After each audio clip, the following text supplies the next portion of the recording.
não explodir. Pede aos 43, lá na gaveta, lá no ângulo, marcando o terceiro do Flamengo. O que o Flamengo precisa para ser campeão. O que eu posso falar para a torcida do Vasco é que quando tiver um Vasco Flamengo, leva a Aliança pro Maracanã que vai chorar muito.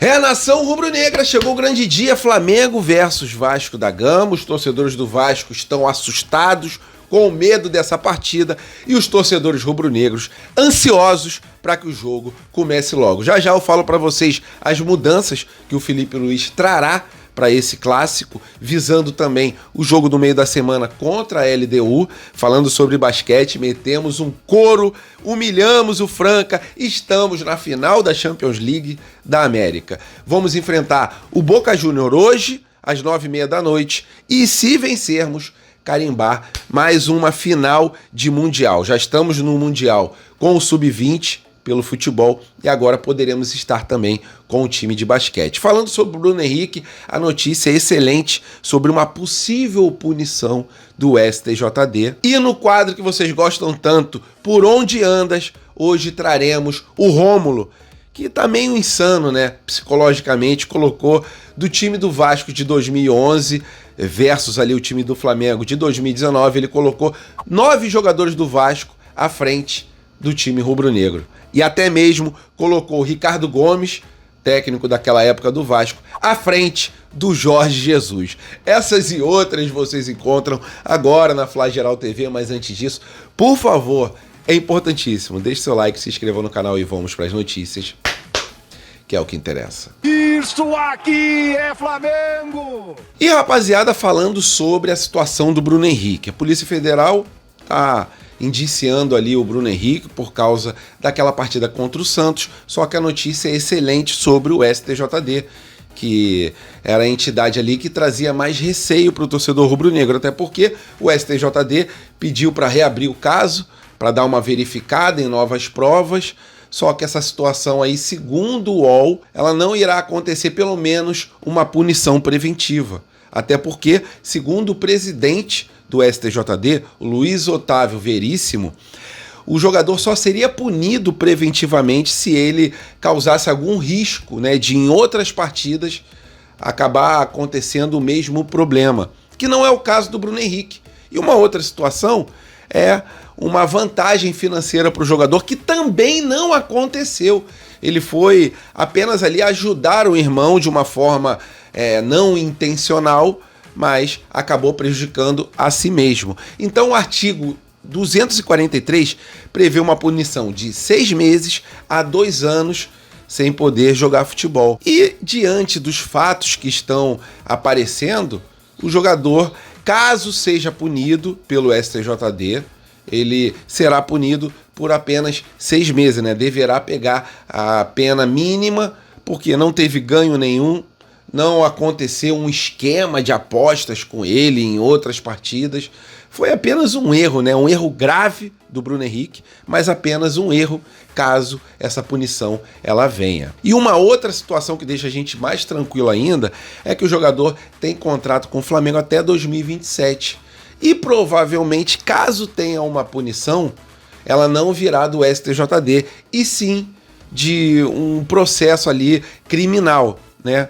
E isso demora alguns anos para acontecer, demora 2 anos mais ou menos, e até lá o contrato do jogador já teria se encerrado com o time rubro-negro. É isso sobre a situação do Bruno Henrique, me deixa muito mais confortável, muito mais tranquilo, porque existia realmente um receio do STJD chegar agora e já punir o jogador, até mesmo antes do Mundial de Clubes, mas a princípio isso não acontecerá. As investigações, elas continuam, e qualquer atualização, lógico, a gente traz aqui para a nação rubro-negra.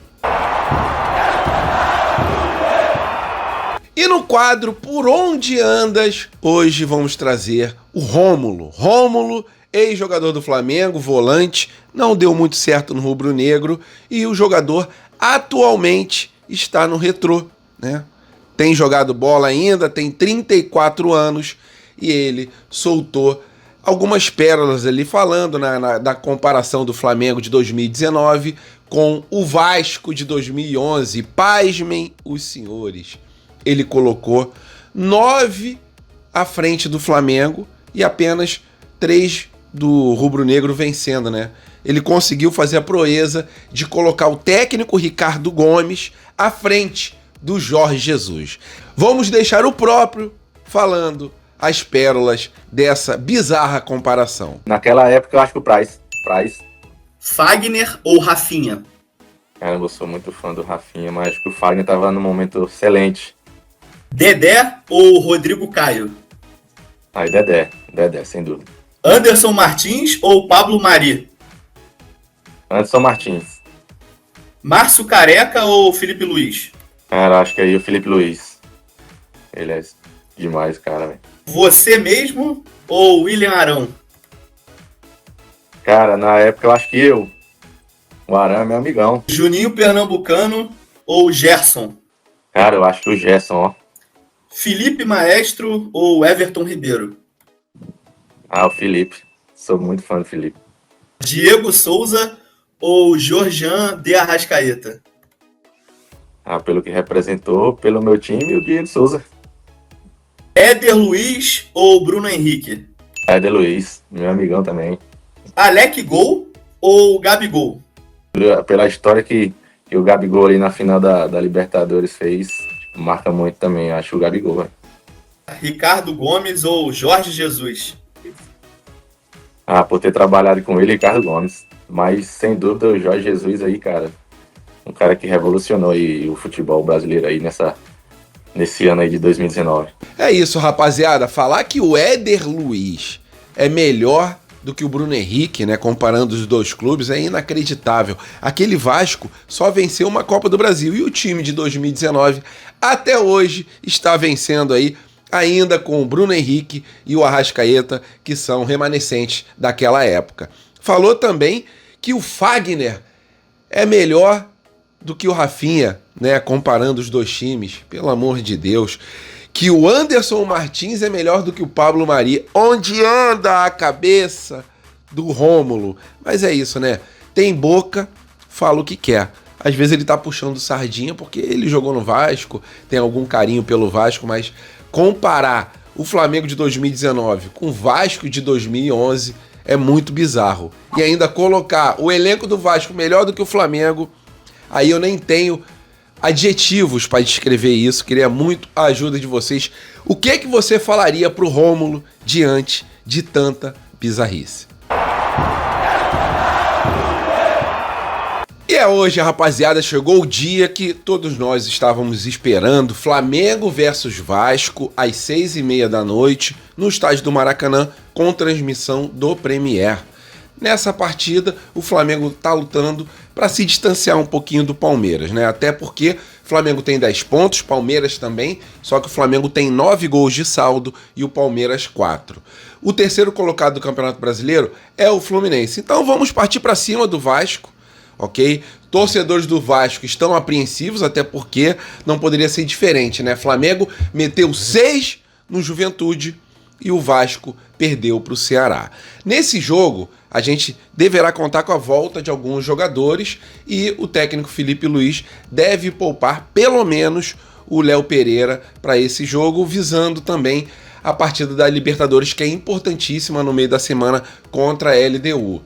Jogadores que estão voltando, né, que foram poupados contra o Juventude, provavelmente Léo Ortiz, Bruno Henrique e também o De La Cruz. Então, o Flamengo deve ir a campo com o goleiro Rossi no gol, lateral direito Wesley, o esquerdo o Ayrton Lucas, mas existe também a possibilidade do Varela jogar naquela posição, porque o Varela pouco tempo atrás jogou na esquerda e mandou muito bem. Na zaga, o Danilo ao lado do Léo Ortiz. Danilo deve ser mantido na zaga, Danilo que tem um excelente passe, né? Imagina, Léo Ortiz ao lado do Danilo, 2 jogadores com qualidade de meio campo jogando na zaga. A qualidade na saída de bola vai ser muito grande. Em relação à parte de volante, Pulgar um pouco mais na frente, o De La Cruz e o Arrascaeta. E também o Gerson, né? Mas o Gerson jogará aberto pela direita.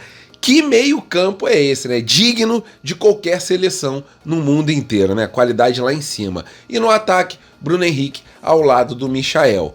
É isso para Flamengo e Vasco. A ansiedade tá a mil, né? A expectativa tá lá em cima.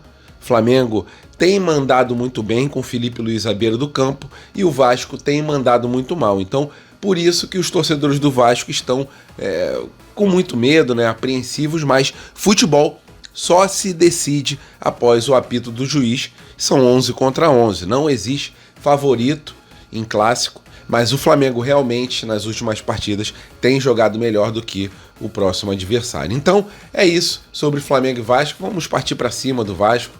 Vai ser um jogo interessante de ver. Temos que abrir o olho com o Verratti, excelente atacante do time vascaíno, mas o elenco do Flamengo, de uma forma geral, é um nível bem mais acima do que o nível do Vasco.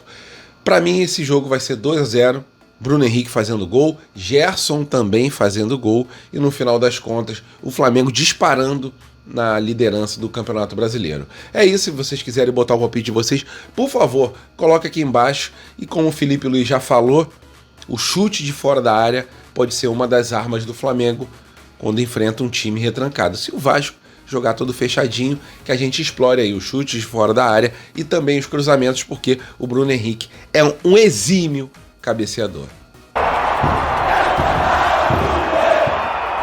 E agora uma curtinha mais para exaltar o nosso time de basquete. O Mengão no basquete venceu o Franca e se credenciou para enfrentar o Boca Juniors na final da Champions League do basquete. Então, mais uma chance do Flamengo carimbar a passagem para o Mundial, porque o Flamengo já tem essa vaga garantida no Sub-20 rubro-negro do time de futebol. E agora o Flamengo vai enfrentar na data de hoje o Boca Juniors, e se vencer o Boca Juniors, seremos campeões da Champions League aqui das Américas e depois enfrentaremos algum clube europeu lutando pela glória eterna do Mundial de Basquete. É isso, parabéns para a rapaziada do basquete, fiquem com Deus, bom jogo a todos, e se gostaram do vídeo, por favor, deixe seu like, se inscrevam no canal, e se vocês quiserem ver a reação do Farid no último jogo contra o Flamengo, dá uma olhadinha, porque esse vídeo ficou nota 10. Valeu, nação rubro-negra, estamos juntos, fiquem com Deus, até a próxima e saudações.